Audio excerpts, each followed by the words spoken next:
Nagsimula may plano sa kamay, lakad sa seat kahit tirik ang araw, ulan ang sabay. Regs Lab Construction, to ang aming daan. Bawat hollow block, bawat bakal may kwento't laman. Hindi lang ito trabaho, to'y pangarap na buo. Tuwan po kayo ng number, ayun si architect ko. Maluwang po yung parking space ito. Pagka po na is parking.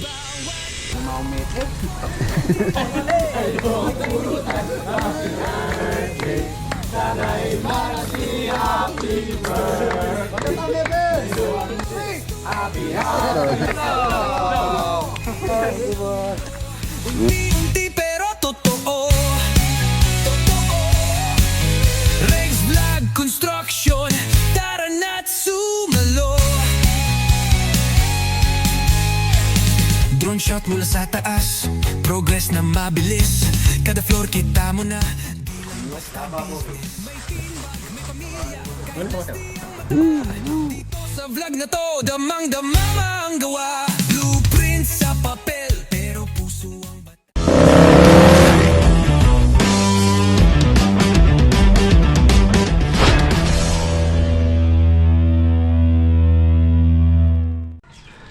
Good morning. Ayan mga boss, medyo ano na po, medyo lumalamig yung panahon pagka madaling araw. Napakalamig na po rito sa Pampanga. Ayan, another day, another build mga boss. Welcome back dito sa ating channel.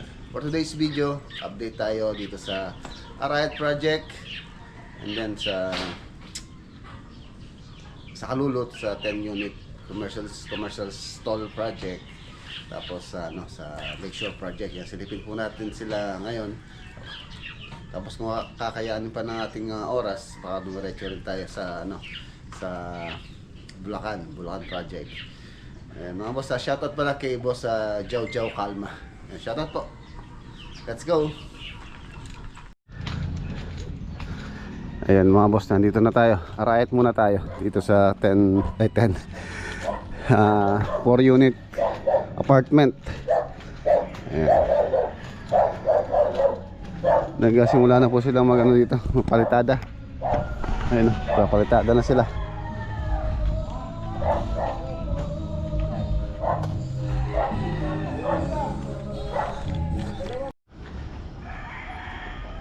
Ayan na mga boss, ito na po yung bali 1, 2, 3 unit apartment. Tapos yung isang unit doon sa owner, which is meron siyang balcony, tapos meron siyang CR sa taas, meron din sa ibaba. Ayun na, ano na po sila, nagpa-plastering na sila. And then okay na rin yung kanyang pinaka roof beam. Tapos ayun na yung kanyang pinaka slope, nakaabang na rin. Hindi lang pumasok yung welder. Ayan, absent yung welder dito. Tapos ongoing pa rin yung pagpapabricate po namin ng access, yung hagdanan. Actually itong dalawang unit okay na yung hagdanan yan.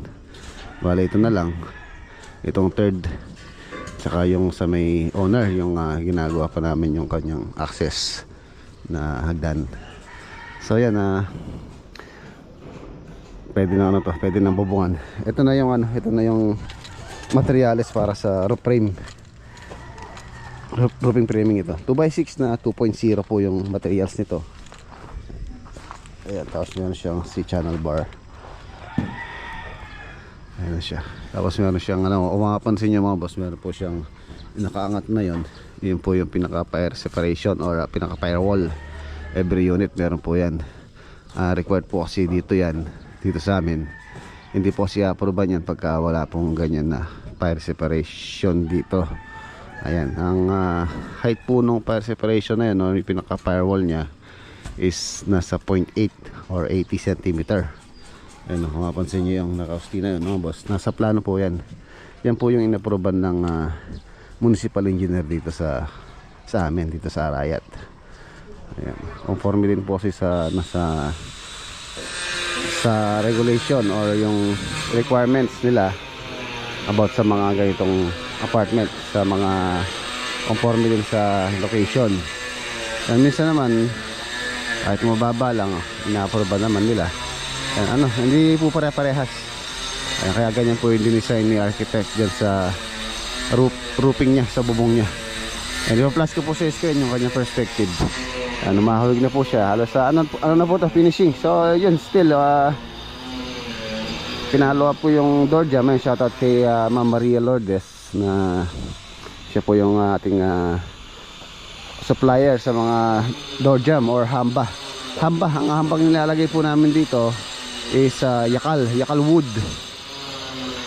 So baka this week may deliver na para ma-install na rin yun. Gusto ko kasi naka-install na yung door jam para masabay sa plastering. Ayan. Mas maganda po kasing may sabay sa plastering yung hamba.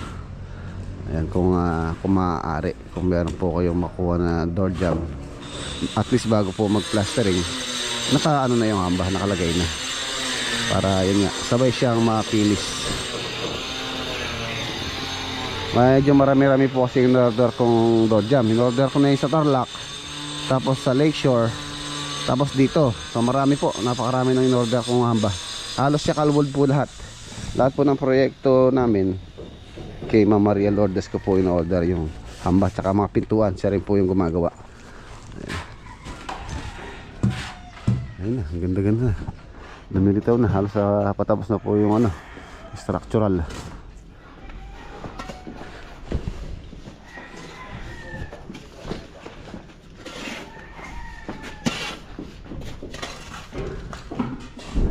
Ito na siya. Ang gandaan dito mga boss yung kanyang pinakasiling. Mataas siya. Mataas po yung siling niya. Halos dito na po yung magiging kisame niyan. Sa support niya. Ito na yung lababo. Tapos dito ano po siya dito, pintuan para dito sa toilet and bath. Medyo po ito, maganda yung size nito. Malaki din naman to. Ito yung pinakalo, laundry area, utility area, diba? Tapos sa taas 2 kwarto po yan, 2 kwarto.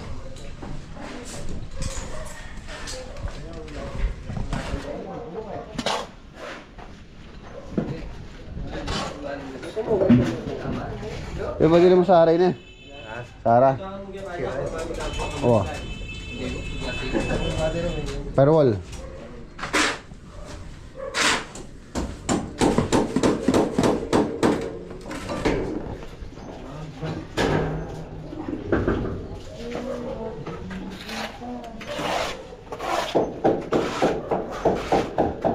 Yan, itong unit na ito na lang yung nagawan pa ng access. Same lang layout ito mga boss, kung ano yung layout sa kabila, ganun din po dito. Ito naman sa owner. So ito yung malaki. Ayan. Sa ilalim niya mga boss, ang layout po nito, ayan, siya dyan. Ito yung lababo. Tapos sa open space po rito, dining and then living. Ano po rito, isa na lang. Tapos high ceiling po ito. Ayan, kung mapansin nyo, yung open space na to, high ceiling po yan. Ayan yung pinaka-access nya.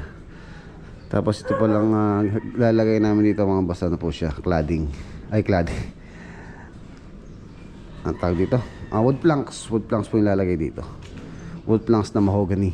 Ayan, ang ganda ito, lalo na pagka naka-rin siya, naka-railing. Tapos meron siyang chandelier dito na napakalaki. Napakaganda. So ang ganda dito. Maluwang siya, mataas po yung kanyang ceiling. Meron siyang bay window dito. Tapos meron siyang window din sa taas. Ayan.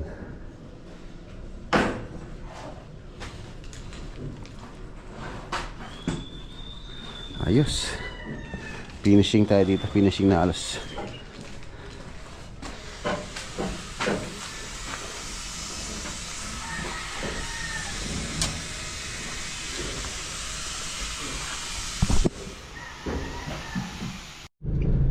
Ayan mga boss, di na po tayo nagtagal sa Riot Projects. Nandito na tayo sa Kalulot, San Fernando Project 10 Unit Commercial Stall. Ayan na siya.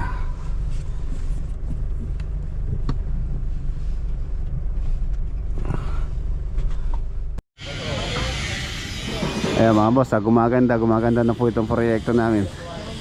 Ayan, 10 unit commercial stall project. Ayan na, nagkaka-forma na po siya. Nagkaka-forma na itong harapan.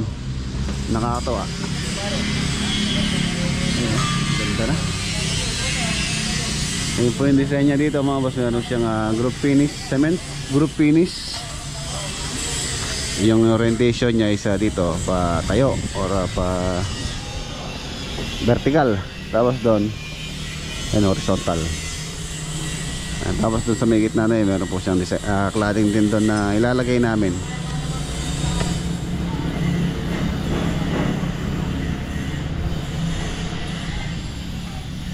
Ganda. Ayan, tuwang-tuwa po sila owner. Yan, shoutout kay Kuya Andy tsaka kay Ate Maria. Nung nakita po nila dito nung last vlog natin, tuwan-tuwa po sila na-appreciate nila o na nagandaan sila dito sa kanilang building. And 10 unit po ito.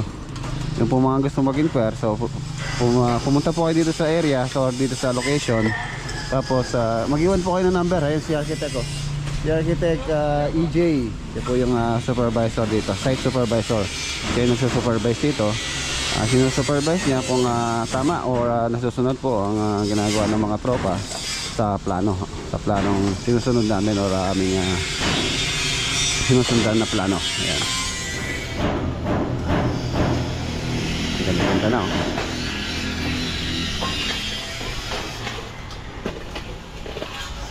Ayan, pinapa-layout ko na yung mga boss, yung septic tank. Ayan, i-layout na po yan para pumahukay na. Tapos yung pinaghukayan, yung magiging pantambak namin dito, magkaka-step po kasi ito dyan mga boss, step, and then yun na yung pinaka-garahe, yung pinaka-parking space. Maluwang po yung parking space ito pagka po na-open to, or pagka natapos na. Napakaganda nito na dahil ang luwang ng setback niya sa kalsada. So yun po yung maganda sa isang stall, sa isang shop. Siyempre kung ako yung customer na bibili or pupunta sa isang establishment, kung meron akong sasakyan, hanapin ko siyempre yung unang-una parking. Saan ako magpa-parking? So kung maluwang yung parkingan mo, maginhawa po yung mga customer na pumunta sa shop. Ayan. Kaya po ito napakagandang ideal for business itong stall na to, dahil po yung unang-una ang hinahanap ng customer is parking. So yun approve na po dito sa unit. Meron na maluwang na parking, tapos maganda yung kanyang maganda yung building. Ayan, tapos yung mga unit maganda rin yung lock nya. Sakto lang sa isang pang negosyo. O kung gusto niyo mas malaki, pwede po kayong kumuha ng 2 unit, gawin yung isa. So purpose po yan na kung gigibayin man yung isang unit or pagsasamahin yan, so madali lang pong gibayin yan. Pwede naman po, pag-usapan nyo na lang po ni owner kung gusto nyo yung 2 unit na pag-iisahin. So pwede. Ganda na. Siguro matcha ko mga isang buwan pa, January, February, mga end of February siguro mga boss, okay na pag dito, okay na tayo dito. By Monday pala mag-i-install na rin ng roll up dito, roll up door. So ayun, pagka nagka-roll up na dyan, so secure na, pwede na tayo mag finishing lahat sa loob. Ganda. Ay, break time.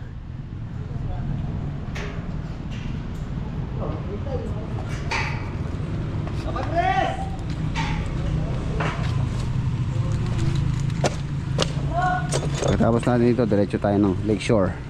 So kung may pa tayo, baka diretso pa po ang Bulacan. Break! Kaya nyo kabito, maluwalas? Hindi lang. Ayun mga boss, marami palang birthday dito sa Kalulot Project. Ilan yung may birthday? Ito, boss. Sino? Si Donald. Si Rolly. Tsaka si Rolly, tsaka si Chris. So, yan hindi nyo yung mga kandila. Tapos, sino may dala nito? Spaghetti, oh. Happy birthday, happy birthday. Mabuhay ka kahit tayo muna. Thank you, Ayun, oh. Spaghetti. Sa tatlong may birthday. So alam na. Oo, pagkakanta. Kantayo ko pa, magkanta ko pa bago tayo ano. Si Mang Sani. Oh, Mang Sani, kanta muna tayo.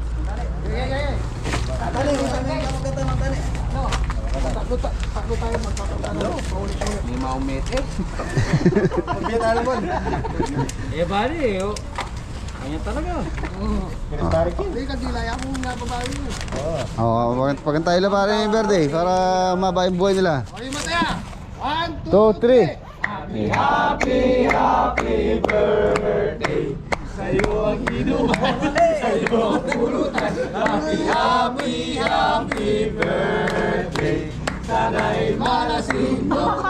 Sabay, sabay, sabay. 1, 2, 3.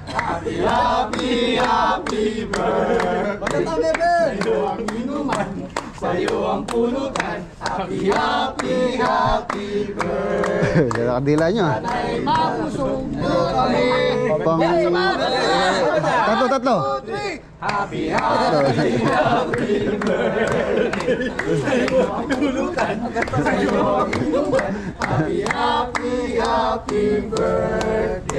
Sana'y mabusog mo kami. Oh, wala na yan din. Yay! Oh, yung ano nila, yung pamberde nila. Ano ka nila ba siya? Pwede lang. Oo, yung pamberde oh. Mayari ko pala tataki kayo ah. Thank you, boss. Thank you, boss. Mayari ko pala to. Paldo. O dyan yung pinggan ni boss. Ay, Uy, pinggan ni boss. Sakay, sandok yun. Sandok yung... May marami ang matik spaghetti. spaghetti, spaghetti ah. Boss oh. Maling spaghetti nga na, luliboy na. Yaman kanya yun, mas manyaman pa kanya. Plus. Oo, talagang manyaman niya yun eh, luliboy na eh. Wala, naman ba yan? Masandok, boy. Mga plano na yung Chris boss eh. Ano nang datang Sabagay malagad mo, last day mo ata eh. bukas sana. Malinayan siya. Eh mga boss, itong dalawang mangga na ito matatanggal.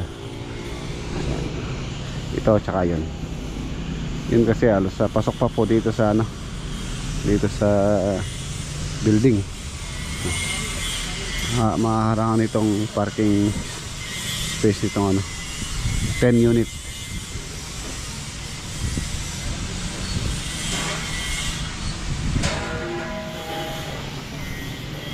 Ayos. Eh, pagkatapos pala na dito mga boss, meron po akong kailangan na sikasuhin na pupunta tayo sa Dao. Ano kailangan bilhin na dadalhin ko sa Bulacan. Eh, naalala ko ngayon, pupunta tayo ng Dao.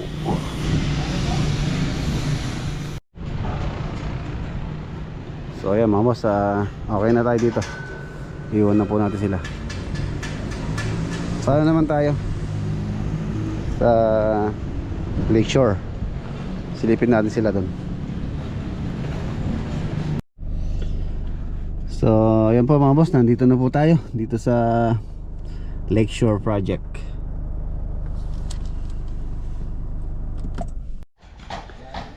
Mga boss, Lakeshore Project. Nakapagbuhos na pala sila dito ng flooring.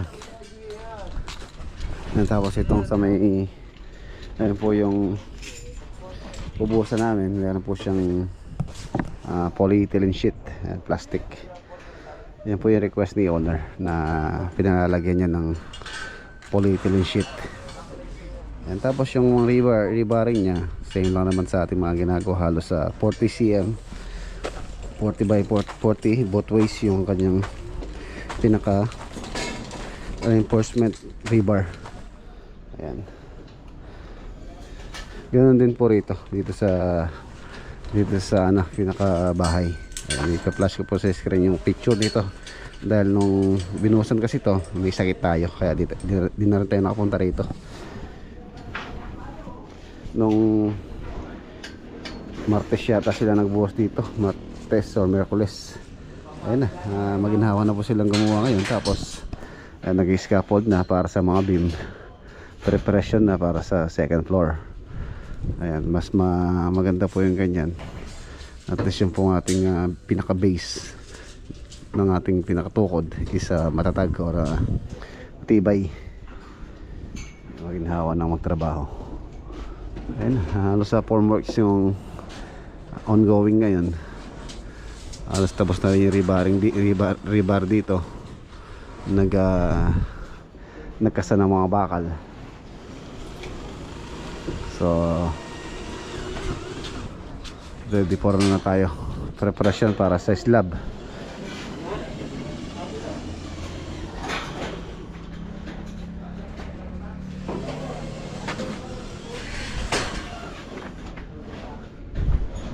Formworks.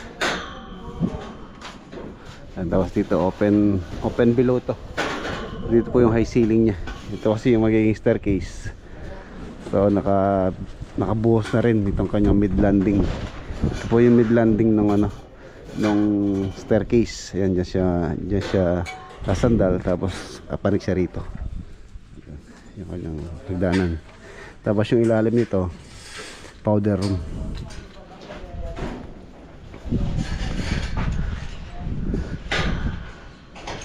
Na.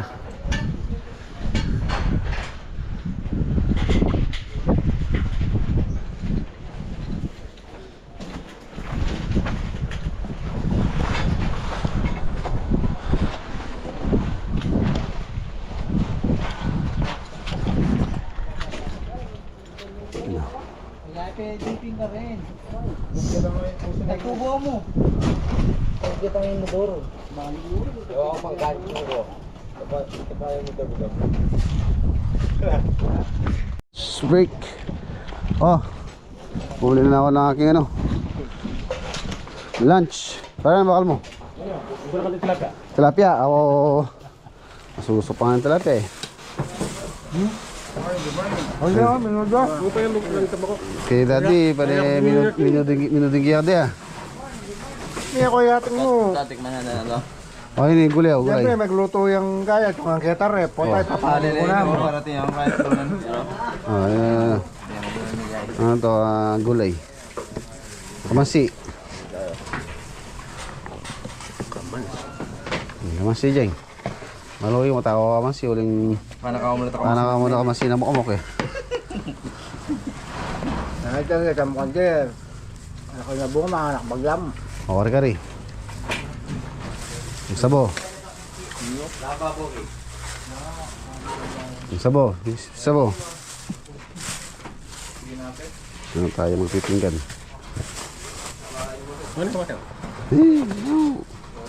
Ano ka dating push scout.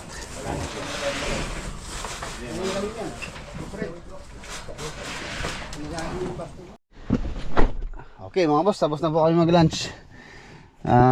Pupunta muna tayo sa Dao. Baka hindi na po ako makapunta ng Bulacan, kaya meron akong kailangan i-ready.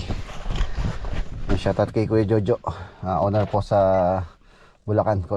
Shoutout. Dao muna tayo. Bibilin ko muna yung kailangan namin.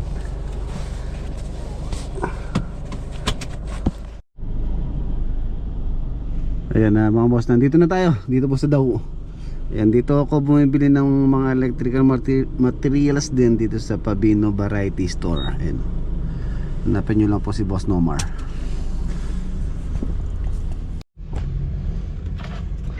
Ayan mga boss, okay na.